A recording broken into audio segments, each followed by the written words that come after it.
फूल है गुलाब का चमेली का मत समझना। वाह वाह वाह वाह। फूल है गुलाब का चमेली का मत समझना। वाह वाह वाह वाह। आशिक हो आपका सहेली का मत समझना। अगर आप भी हमसे प्यार करती हैं तो प्लीज रिप्लाई कीजिए। वो बुलाती है यार मगर जाने का नहीं। हेलो का हो आज गोबरू पाथे ना एलू कहाँ हऊ आवा न। अरे का आई। अरे का भल बताई भी। एक उहे तो मिले के बहाना रहे ऐसन कैला कि वो खत्म हो गई। अरे का भल साफ साफ का होई मंजसवा बेचैन होकर सुने ले खाती जल्दी बताओ। सुना सुनाओ। गोबरे ना रही तो पाठबो का पैथिया तोहरे चलते बेच दिहले पापा मोर भैंसिया। अरे भैंसिया ना तो छेड़िया हवा ना ओकर लेड़िया या कदे नरेंद्रा खेतवा में फेंक ले जात हैं।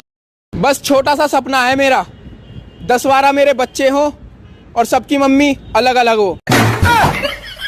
एगो आवरी चुम्मा दो ना। चल चल चल तोरा माई से कहतानी ऊपर रुक दे देना तो घर कह दी। सत्यनारायण बाबा के प्रसादी हो।